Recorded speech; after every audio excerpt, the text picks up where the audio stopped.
ঘরে জন্ম হয়েছি, মুসলিমের ঘরে জন্ম হয়ে আমরা মুসলিম।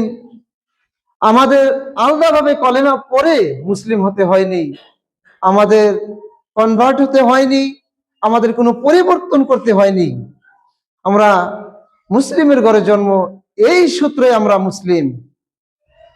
বলতেছিলাম, একজন মুসলিম কি মুসলিমের ঘরে জন্ম নিলে ইমানদার হতে পারে, না একজন অমুসলিম মানুষ মুসলমান হয়ে ইমানদার হতে পারে? সম্মানিত উপস্থিতি, মুরব্বিয়ানে ইজাম, আজকে শত শত মুসলমান পৃথিবীতে থাকার পরেও দেখা যাচ্ছে ইমানদারের সংখ্যা একেবারেই নগণ্য। ইমানদার বলতে গেলে একেবারেই নেই, ইমানদারের সংখ্যা একেবারেই নেই। তার মানে এই নয় যে আপনি মুসলমানের ঘরে জন্ম হয়েছেন আপনি ইমানদার হতে পারছেন।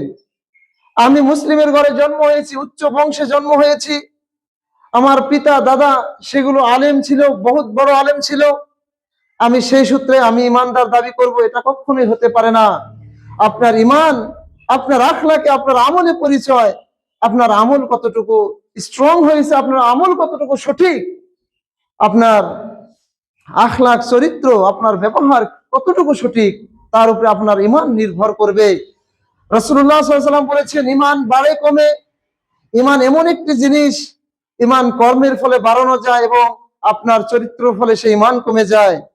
তাই বলছিলাম, সমাজ মুরব্বিয়ানে আযম, আমাদের ছেলে সন্তান ভাই ভাতিজারা যারা আছে এবং আমরা যারা আছি, যাদের আমাদের বয়স যাদের 40 পেরিয়ে গিয়েছে, 50-60 বছর হয়েছে, আমরা কি কল্পনা করতে পারি আমি এতটি বছর জিন্দেগি আমি এই পৃথিবীতে কাটিয়েছি, পৃথিবীর জমিনে ফিরেছি, চলেছি, আমার আর কতটুকু বাঁচার সম্ভাবনা রয়েছে?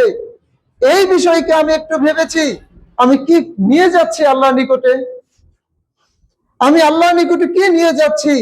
না শুধু পৃথিবীতে রেখে যাব সেটার পিছনেই দৌড়াচ্ছি, সেটাই অর্জন করার পিছনে আমরা লেগে গিয়েছি। এখন দেখা যাচ্ছে ইমানদারের সংখ্যা এই জন্যই কম যে আমরা পৃথিবীকে আঁকড়িয়ে ধরেছি, আমরা পৃথিবীর মহতে পড়ে গিয়েছি, পৃথিবীর মহব্বতে পড়ে গিয়েছি। আল্লাহ রাব্বুল আলামিন এই পৃথিবীকে এমন নগণ্য বলেছে যে একটি মাছির পাখার যতটুকু মূল্য এই পৃথিবীর তার থেকেও মূল্য কম, তার থেকেও মূল্য কম। আর আমরা পৃথিবীকে স্বর্গ বানিয়ে নিয়েছি, জান্নাত বানিয়ে নিয়েছি, পৃথিবী একটি জান্নাত। এরকম ভাবে আমরা চলাফেরা করতেছি, আমাদের কখনো মরা লাগবে না, শুধু দুনিয়ায় চলাফেরা করছি, দুনিয়ার মান সম্মান পাওয়ার জন্য সবকিছু করছি, দুনিয়ায় কিভাবে আমি ভালো একজন উচ্চ শ্রেণীর ব্যক্তি হয়ে বাঁচতে পারবো সেটাই ভাবছি। আমি এটা কখনোই ভাবছি না আমি মরার পরে কিভাবে আমি আল্লাহর নিকটে সর্বশ্রেষ্ঠ সম্মানীয় ব্যক্তি হতে পারবো, আমি সেটা ভাবছি না। তাই মুরব্বিয়ানে ইজাম, সম্মানিত উপস্থিতি, আল্লাহ রাব্বুল আলামিন আমাদেরকে একটি সুযোগ এনে দিয়েছেন, যেটা সম্মুখে রয়েছে আমাদের এই গুনাহ খাতাকে, আমাদের বিগত জীবনের গুনাহ খাতাকে মাফ করে নিয়ে আমাদের নতুন জীবন আরম্ভ করার একটি মাস দিয়েছে, যেটি হলো মাহে রমজান। সুবহানাল্লাহ, আমরা কতটুকু প্রস্তুতি নিয়েছি জানি না, আল্লাহ রাব্বুল আলামিন ভালো জানেন কার নিয়তে কতটুকু কি রয়েছে। এমন যাতে আমাদের না হয় যে রমজান আসার আগে আমরা বলি আমি গ্যাসের কারণে রোজা রাখতে পারবো না, আমার এই অসুখ হয়, সেই অসুখ হয়, এরকম আমাদের অন্তরে যেন কখনোই একটি বাক্য না আসে। এরকম আসতে লাগবে আল্লাহ রাব্বুল আলামিন আমার বেমার আজার যা আছে এগুলোকে যেন মাহে রমজানে দমন করে দেয়, আমি যেন মাহে রমজানে পূর্ণ রোজা, পূর্ণ সিয়াম ভালোভাবে আদায় করতে পারি, তার সঙ্গে আমি কিয়ামুল লাইল এবং তার যত ইবাদত এই মাহে রমজানে রয়েছে আমি যেন আদায় করতে পারি। এ বলে আল্লাহর কাছে চাইতে হবে, নিয়ত করতে হবে। সম্মানিত উপস্থিতি, মুরব্বিয়ানে আযম, মা সকল, বলছিলাম আল্লাহ রাব্বুল আলামিন সূরা বাকারা 183 নম্বর আয়াতে বলতেছেন, ইয়া আইয়ুহাল্লাযিনা আমানু, ইয়া আইয়ুহাল্লাযিনা আমানু কুতিবা আলাইকুমুস সিয়াম, হে ঈমানদারগণ, হে ঈমানদার ব্যক্তি সকল, তোমাদের উপর সিয়ামকে ফরজ করা হয়েছে, কামা কুতিবা আলাল্লাযিনা মিন ক্বাবলিকুম, যেভাবে তোমাদের পূর্বপুরুষের উপরও ফরজ করা হয়েছিল। আমাদের বাপদাদা আবা ওয়াজদাদের উপর যেরকম ভাবে ফরজ করা হয়েছিল সেরকম ভাবেই সিয়াম আমাদের উপরও ফরজ, এতে কোনো সন্দেহ নেই। ইয়া আইয়ুহাল্লাযিনা আমানু কুতিবা আলাইকুমুস সিয়াম কামা কুতিবা আলাল্লাযিনা মিন ক্বাবলিকুম লাআল্লাকুম তাত্তাকুন, যাতে করে তোমাদের উপর কেন সিয়াম ফরজ করা হয়েছে? যাতে করে তোমরা নিজেকে পরহেজগার অবলম্বনী করতে পারো, পরহেজগারিতা ভাবে নিজেকে পরীক্ষায় তুমি পদার্পণ করতে পারো। তুমি এই জন্যই তোমার উপর রোজা ফরজ করা হয়েছে এবং পূর্ব তোমাদের উপর ফরজ করা হয়েছিল। তুমি মুত্তাকিন অর্জন করবে। এই যে মাহে রমজান আসতেছে, সম্মানিত উপস্থিতি, আজকে শাবানের প্রায় 25 দিন চলে গেল, মাত্র 5টি দিন রয়েছে সম্মুখে, 5টি কিংবা 6টি দিন, 29, 30-এ একটু এখানে হয়। যদি শাবান 30-এ হয়ে যায়, চন্দ্র ওঠার একদিন যদি দেরি হয়ে যায়, তাহলে নিশ্চয় শাবান 30-এ হলে রমজান 29-এ হয়। আর যদি শাবান 29-এ হয়, রমজান 30-এ হয়, বেশিরভাগই এরকম দেখা যায়। যাই হোক, বলছিলাম শাবান মাসের আর 5-6টি দিন রয়েছে মাত্র। তারপরে আমাদের সেই বরকতময় মাস, সেই মাহে রমজান, যেটি মাগফিরাতের মাস, যেটি রহমতের মাস, যেটি বরকতের মাস, সেটি আমাদের সম্মুখেই চলে আসছে। আমরা উপস্থিত পেয়েছি, পাবই, এটা আল্লাহর কাছে আমাদের দীর্ঘ বিশ্বাস এবং দোয়া। আল্লাহ যেন আমাদের সেই মাহে রমজানকে আমাদের সম্মুখে এবং আমাদের ভিতরে যেন প্রবেশ করিয়ে দেন, আল্লাহুম্মা আমিন। যাই হোক, বলছিলাম সম্মানিত মুসল্লিয়ান নিজাম, এই যে মাহে রমজান, আমরা এরকম ভাবে নিয়ত করতে পারি, মাহে রমজানে আমরা বেশি বেশি দান খয়রাত করব, বেশি বেশি ইবাদত করব, বেশি বেশি আল্লাহর জিকির আজগার করব, আর কম কম করে পানাহার করব, কম করে ভক্ষণ করব, পাড়া প্রতিবেশীকে দিব, দিয়ে একসঙ্গে মিলে ঝুলে খাবো। রাসূলুল্লাহ সাল্লাল্লাহু আলাইহি সাল্লাম বলেন, লাইসাল মুমিনিন, সেই ব্যক্তি কখনোই মুসলমান মুমিন ব্যক্তি নয় না, সেটা কখনোই সে ব্যক্তি মুমিন মুসলমান হতে পারে না, মুমিন হতে পারে না, বিল্লাযী ইয়াশফাউ জারিহু জায়ুন ইলা জামবিহি, যে নাকি নিজের পাড়া প্রতিবেশীর খবর রাখলো না, যে নাকি নিজের প্রতিবেশীর খবর রাখলো না, সে মুমিন মুসলমান হতে পারে না, কখনোই হতে পারে না। রাসূলুল্লাহ সাল্লাল্লাহু আলাইহি ওয়াসাল্লামের বাণী। তাহলে এটা কেন বললেন? খবর শুধু কি এভাবেই যে সে বেঁচে আছে না মরে গেছে, এই খবর কি রাসূলুল্লাহ সাল্লাল্লাহু আলাইহি ওয়াসাল্লাম বলেছেন? না, কখনোই বলেননি। রাসূলুল্লাহ সাল্লাল্লাহু আলাইহি ওয়াসাল্লাম বলেছেন সে কি খায়, কি পরিধান করে, কিভাবে চলে। তুমি যদি তার থেকে বেশি ভালো চলছে, তাকে দেখশন করো, তোমার থেকে তাকে কিছু দাও, আহার হলেও, কাপড় পরিধানে হলেও, টাকা পয়সা হলেও, যেভাবে তুমি সহায় করতে পারো, সেভাবে তাকে তুমি সহায় করো, তাকেও তুমি তোমার সঙ্গে নিয়ে চলো। এই হলো দেখশন করা, খবর নেওয়া। আমরা এরকমও না যে আমার পাড়া প্রতিবেশীকে আমি খবর নেব তো দূরস্থান, খবর নেওয়ার কথা তো শুনতেই পারি না, এবং কি এমন ভাবে বেড়া দিয়ে দেই এই বাড়ির মানুষ এই বাড়িতে যেন আসতে পারে না, এমন ভাবে আমাদের মাঝখানে বন্ধন হয়ে গিয়েছে, মহব্বতের বন্ধন ছেড়ে হিংসার বন্ধন হয়ে গিয়েছে, বেড়া, প্রাচীর, দেওয়াল, ঘর এমন ভাবে বানিয়ে নিয়েছি, আমার এই বাড়ির মানুষ যদিও আমার আত্মীয়, যদিও বা আত্মীয় না, তথাপি এই বাড়ির মানুষজন এই বাড়িতে আসতে না পারে, আমরা কি খাই, কি পরি, কি করি, কিচ্ছুই জানি তারা টের পায় না। হাই রে মহব্বত, একটু কি আফসোস লাগে না? রাসূলুল্লাহ সাল্লাল্লাহু আলাইহি ওয়াসাল্লাম দাঁড়ে দাঁড়ে গেতেন কি জন্য? হযরত ওমর ফারুক রাদিয়াল্লাহু আনহু তিনি ঘরে ঘরে কেন গেতেন? কেন যে সেটা দেখতেন? সেই অবস্থা দেখে নিজেই মাথায় করে আটার ভরি, আটার বস্তা এবং কি যা থাকতো সেটা নিয়ে অন্ধকারে তিনি গোপনে গোপনে দিয়ে আসতেন। রাসূলুল্লাহ সাল্লাল্লাহু আলাইহি ওয়াসাল্লামের হুকুমকে মান্য করে, আদেশকে পালন করতেন তিনি। আর আমরা গোপনে তো দান করার কথা, প্রকাশ্যেও করি না, গোপন তো অনেক দূরে, প্রকাশ্যে কখনো করি না, আরো গোপনে কিভাবে করব? রাসূলুল্লাহ সাল্লাল্লাহু আলাইহি ওয়াসাল্লাম বলেছেন, যে ব্যক্তি গোপনে এমন ভাবে দান করলো, ডান হাত দিয়ে দান করলো, বাম হাতে টের পেল না, সেই ব্যক্তি সেই কাল কিয়ামতের দিন হাসরের ময়দানে আল্লাহ রাব্বুল আলামিনের আরশের নিচে থাকবেন, যে আরশের ছায়া ব্যতীত সেই দিন আর কোনো ছায়া থাকবে না। এ বিষয়ে আমি বলেছিলাম আগে, বলছিলাম এই যে মাহে রমজান, নেকি কিভাবে অর্জন করব আমরা, নেকি কিভাবে আমরা নিব? আল্লাহ রাসূল তো বলেছে তোমরা নেকি একদম হুরে হাঁটতে নাও, যত নেকি নিতে পারো তোমরা নিয়ে নাও, কিন্তু নিব কিভাবে? হিংসা করে? আমি খুব ভালোভাবে রোজা পালন করে, সিয়ামকে পালন করে, সাহারি খেয়ে, ইফতার করে, আমি কিয়ামুল লাইল আদায় করে মনে আমি হিংসা রেখে কি নেকি অর্জন করব? মনে আমার গুলুস রেখে, মনে আমার দুশ্চিন্তা রেখে, কুমন্ত্রণা, কুচিন্তা রেখে আমি কি নেকি আল্লাহর কাছে চেয়ে নিব? কিভাবে হবে? আল্লাহ রাব্বুল আলামিন তো প্রথমে দেখবেন আপনার নিয়াত, আপনার নিয়াতকে দেখবেন, আপনার অন্তরে কি চাচ্ছে, কি করতেছেন। আপনি মানুষকে দেখানোর জন্য করতেছেন, সমাজের চাপে করতেছেন, আপনার গার্জিয়ানের চাপে করতেছেন, রোজা না রাখলে বাবা কি বলবে, মা কি বলবে, সমাজবাসী কি বলবে, দেওয়ানি মাতাব্বরা কি বলবে, এই ভয়ে করতেছেন?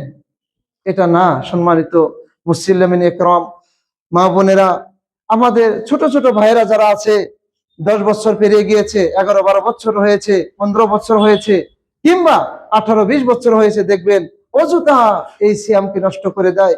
হাই হাই আফসোস, এই সিয়াম একটি বছর পরে আসে, কার ভাগ্যে আবার হয় কেউ বলতে পারে না। আমাদের ভাগ্যে হবে কিনা, এই যে মাঝখানে 5 দিন রয়েছে, আমাদের ভাগ্যে তথাপি আছে কিনা কেউ বলতে পারবেন না। কে কখন কিভাবে চলে যাবে কেউ বলতে পারবে না।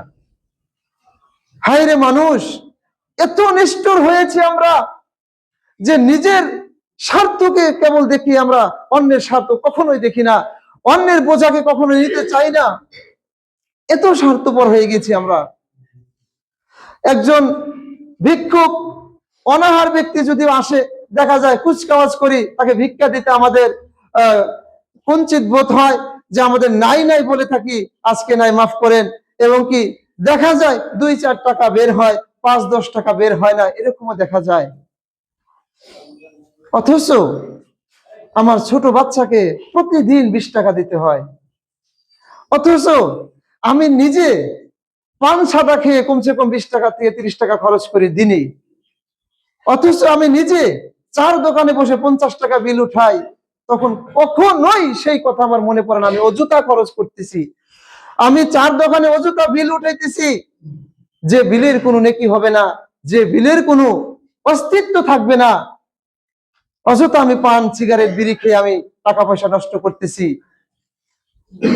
সেই গতকালকে রাত্রে একটি ভিডিও দেখলাম, ছোট একটি বাচ্চা, তিনি বলতেছে আমি আজকে 2 দিন থেকে না খাওয়া। আমি ফিলিস্তিনের কথা বলতেছি না, 2 দিন থেকে না খেয়ে আছি। কেউ কখনো জিজ্ঞাসা করে নেই, মামনি তুমি কি খেয়েছো? দাঁড়ে দাঁড়ে যাচ্ছে বাচ্চাটা, সবার কাছে হাত পাততেছে, সবাই তাড়িয়ে দিতেছে, বলতেছে প্রতারণা করতেছে, এইভাবে মিথ্যা বলে টাকা উঠায়। সে বলতেছে টাকা লাগে না, আমাকে খাওয়া দেন কিছু, আমি খাবো, তথাপি কেউ দিচ্ছে না। ঘটনাটি বাংলাদেশের। যত ভালো কাজ সেখানে হয়, তত খারাপ কাজও সেখানে দেখা যায়। রিপোর্টার একজন সাংবাদিককে জিজ্ঞেস করতেছে, মামনি তুমি কয়দিন আগে খেয়েছিলে? বলতেছে 2 দিন আগে খেয়েছিলাম, 2 দিন আমি কোনো কিছু খাইনি। এই হলো মানবতা। ফিলিস্তিনের কথা বাদই দেন, ফিলিস্তিনে যেখানে খাওয়া তো দুরস্থান, ঘাস খেয়ে মানুষ হয়েছে। আপনি একটু মনে করেন, আপনি যখন ছোট ছিলেন, আমাদের সময় অভাব ছিল না, দেখি নাই। আমাদের যারা মুরব্বীরা আছেন এখনো, আমাদের চাচা খুড়ারা যারা আছেন, নিশ্চয়ই মনে পড়ে কিভাবে দিন কাটিয়েছেন, কয় বেলা কয় মুঠ ভাত খেয়েছেন, কিভাবে দিন চলেছে, আর এখন কিভাবে চলেন। আল্লাহ কি রেখেছে দিন একইভাবে? কি দিন রেখেছে? কারো দিন একইভাবে থাকে না, পরিবর্তন হবে। আল্লাহ আপনাকে পরীক্ষা করবে ধাপে ধাপে।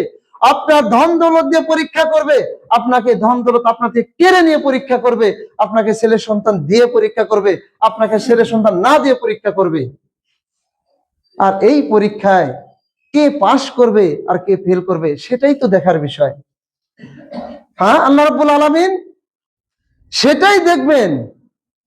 সূরা মুলকের মধ্যে যেরকম বলেছেন আল্লাহ রাব্বুল আলামিন, তাবারাকাল্লাযী বিয়াদিল মুলকু ওয়া আলা কুল্লি শাইইন কাদির আল্লাযী খালাকাল মাউতা ওয়াল হায়াতা লিয়াবলুয়াকুম আইয়ুকুম আহসানু আমালা। মৃত্যু জীবন কেন আল্লাহ সৃষ্টি করেছেন? না করতেও পারতেন, বা করলেও আল্লাহ ডাইরেক্ট সরাসরি জান্নাতে দিতে পারতেন, কেন দিলেন না? যত মুসলমান আছে সবাইকে মাফ করে দিয়ে আল্লাহ সরাসরি জান্নাতে দিয়ে দিবেন, কেন দেননি? শুধু আইয়ুকুম আহসানু আমালা, তোমাদের মধ্যে কে উৎকৃষ্ট আমল করতে পারে, তোমাদের মধ্যে কে সফল হতে পারে ভালো কাজ করে, সেই হবে সেদিন পরিত্রাণ প্রাপ্য, সেই দিন সেই হবে জয়ী, আর বাকি সবাই পরাজয় হয়ে যাবে। আল্লাহ রাব্বুল আলামিন আলো বলেন সূরা মুমিনুন, কাদ আফলাহাল মুমিনুন, এই সেই মুমিনরাই তো সফল হয়েছে। হ্যাঁ, আল্লাযিনা হুম ফি সালাতিহিম খাশিউন, হ্যাঁ, সেই মুমিনরাই সফল হয়েছে যারা নামাজে খুশুসিয়াত পালন করেছে, নামাজে ধীরতা পালন করেছে, নামাজ সুস্থভাবে আদায় করেছে। কেন নামাজের কথা আল্লাহ বললেন? অন্য কথা কেন বললেন না? যে যারা ভালোভাবে দান করেছে, যারা ভালোভাবে শ্রম পালন করেছে, রোজা করেছে, হজ করেছে, তারাই তো কামিয়াবি। কেন বললেন না? নামাজের কথাই কেন বললেন? এগুলো কি প্রশ্ন হয় না? এগুলো কি আমাদের মাথায় নাড়া দেয় না? সম্মানিত উপস্থিতি, বলছি নামাজ ব্যতি রেখে, নামাজ বাদ দিয়ে আপনি পৃথিবীর যত উৎকৃষ্ট কাজ করেন না কেন, যত বড় কাজ করেন না কেন, কখনোই গ্রহণযোগ্য হবে না, কখনোই হবে না। সর্বপ্রথম আপনাকে মাপা হবে আপনার নামাজ দিয়ে। আপনার বোধ জ্ঞান যদি হয়েছে, বুদ্ধি যদি হয়েছে, আপনাকে আপনার হিসাব নেওয়া হবে, নামাজ দিয়ে শুরু করা হবে। তারপরে আপনার পদে পদে ধাপে ধাপে হিসাব নেওয়া হবে। 10 থেকে 18 বছর এই যৌবনকালে তুমি কি করেছো, 18 থেকে 25 বছর এই অবস্থায় তুমি কি করেছো, এবং কি 40 বছর অবধি কি করেছো, 40 থেকে 60 বৃদ্ধ অবস্থায় কি করেছো, ধাপে ধাপে হিসাব নেওয়া হবে পরে। তাহলে যে ব্যক্তি সলাতে পার পেয়ে যাবে, যে ব্যক্তি সলাতে পার পেয়ে যাবে, আল্লাহর কসম বলছি, যে ব্যক্তি সলাতে পার পেয়ে যাবে, তার কোনো বাধা, তার কোনো পথ কোনো আর বাধায় দাঁড়াবে না, বাধা হয়ে দাঁড়াবে না। আল্লাহর কসম করে বলছি, যে ব্যক্তি সলাতে পার পেয়ে যাবে, সলাৎ তার সঠিক ছিল, সলাৎ ভালোভাবে আদায় করেছে, সময় মতো আদায় করেছে, তার যদি সলাৎ পেরিয়ে যায়, তার যত বাধা আসুক না কেন, এমনকি অজান্তে শিরিক গুনাহ যদি হয়ে থাকে, আল্লাহ মাফ করে দিবেন। সুবহানাল্লাহ। আর কেনই সলাত এত গুরুত্ব? কারণ আল্লাহ রাব্বুল আলামিন বলেছেন, ইন্নাস সালাতা তানহা আনিল ফাহশাই ওয়াল মুনকার ওয়ালা যিকরুল্লাহি আকবার। নিশ্চয় নামাজ, নামাজ আপনাকে সমস্ত ফাহিশা খারাপ কাজ থেকে বিরত রাখবে। ভালো করে আদায় করেন না নামাজ, ওয়াক্ত মতো আপনি আদায় করেন, মনের আলসামি ছেড়ে দিয়ে আদায় করেন। আপনি সেই দলের অন্তর্ভুক্ত হয়েন না যে দলে বলে একটু পরে পড়ি, যে দলে বলে পরিষ্টি সময় আছে, চা খেয়ে নিয়ে আগে, গল্প আগে করে নেই, সেই দলে ছেড়ে দেন। দেখেন সে আগে সেই দল ছেড়ে আমরা পারি কিনা। বলছিলাম মাহে রমজান আমরা যেন এখন থেকে প্রস্তুতি নিয়ে নেই। শাবান মাস রাসূলুল্লাহ সাল্লাল্লাহু আলাইহি ওয়াসাল্লাম অর্ধেকের বেশি অংশ তিনি শ্রম পালন করে কাটিয়ে দিতেন। এই জন্যই তিনি একেবারে লাগাতার করতেন না, যাতে করে মাহে রমজান এবং শাবান মাসে পার্থক্য হয়। না হলে রাসূলুল্লাহ সাল্লাল্লাহু আলাইহি ওয়াসাল্লাম বলেন যে না, পার্থক্য যদি না থাকতো আমি পুরো মাস রোজা রাখতাম। তিনি কয়েকটি দিন ছেড়ে দিতেন যাতে লেগে না যায়। বলছিলাম আমরা এটা করি না, নফলি নামাজ, নফলি শ্রম, নফল ইবাদত করছি না, আমরা করি নাই, এতে গুনাহগার হব না। কিন্তু এই যে ফরজ শ্রম যেটা মাহে রমজানের, এটা যেন আমরা পুঙ্খানুপুঙ্খানুভাবে আদায় করার চেষ্টা করি। আল্লাহ রাব্বুল আলামিন তৌফিক দান করুন, আল্লাহুম্মা আমিন। রাসূলুল্লাহ সাল্লাল্লাহু আলাইহি ওয়াসাল্লাম বলেছেন, হাদিসে সহিহ বুখারী এবং সহিহ মুসলিমে এসেছে, ইজা জাআ রমাজান, যখন রমজান এসে যায়, যখন রমজান তোমাদের সম্মুখে দণ্ডায়মান হয়, দাঁড়িয়ে যায়, উপস্থিত হয়ে যায়, ফুতিহাত আবওয়াবুস সামা, আসমানের দরজাগুলি খুলে দেওয়া হয়। এখানে কিন্তু আবওয়াবুন শব্দ ব্যবহার করা হয়েছে, তার মানে আসমানের দরজা একটি নয়, আসমানের দরজা একটি নয়, অনেকটি রয়েছে। বলা হয় 7টি রয়েছে, কিন্তু সামা আবওয়াবুন শব্দ ব্যবহার করেছে মানে অনেকটি রয়েছে, এটা ধরে নেন। আবওয়াবুস সামা ওয়া ফুতিহাত আবওয়াবুল জান্নাহ, এবং জান্নাতের দরজাগুলি খুলে দেওয়া হয়। ওয়াগুল্লিকাত আবওয়াবুন নার, জাহান্নামের দরজাগুলি বন্ধ করে দেওয়া হয়। অসুফিরাতিশ শায়াতিন, এবং শয়তানকে বন্দী করা হয়। এবং অন্য অপর একটি হাদিসে আসছে, ওয়াসুলসিলাতিশ শায়াতিন, শয়তানকে ছেকল পরিয়ে বাঁধা হয়। এখন এখানে প্রশ্ন হতে পারে, শয়তান যদি বন্দী থাকে, আমরা কেন মাহে রমজানে আমরা তথাপিও খারাপ কুমন্ত্রণা এগুলোতে লিপ্ত হয়ে থাকি? এগুলো কেনই বা আমাদের দ্বারা হয়? আমি তো ভালো নিয়ত করি যে রোজা রাখবো, দেখা যায় খারাপ কিছু মোবাইলে দেখে ফেলি, বা খারাপ নিয়ত এসে যায়, একটু পানি খেয়ে নেই, কিংবা ভাগর লাগে, এরকম কেন হয়? শয়তান যদি বন্দী থাকে। সম্মানিত উপস্থিতি, বলছিলাম সেই আয়াতটি সূরা আনকাবুতের, হ্যাঁ, ইন্নাস সালাতা তানহা আনিল ফাহশাই ওয়াল মুনকার ওয়ালা যিকরুল্লাহি আকবার। এই যে নামাজ, আপনি খুশুসিয়াতের সাথে নামাজ আদায় করেন, দেখেন তো কোনো খারাপ মনোভাব আসে কি? দেখেন সে আগে। খুশুসিয়াত মানে পাবন্দি, একদম সময় মতো আজান হলো তৎক্ষণাৎ আপনি মসজিদে হাজির, কিংবা দাগে পাতারে আছেন তৎক্ষণাৎ কাজ ছেড়ে দিয়ে আপনি নামাজের জন্য প্রস্তুতি নেওয়া, দাঁড়িয়ে যাওয়া, এই যে খুশুসিয়াত। এবং খুলুস নিয়ত করা আর একটা কোনটি, যে আল্লাহ আমাকে দেখছে। এটা কিন্তু একদম একান্ত জরুরি যে আল্লাহ আমাকে দেখছে। আমি যদি আল্লাহকে দেখতে না পারি, আল্লাহ আমাকে দেখছে, এটা আপনার নিয়ত থাকতেই হবে।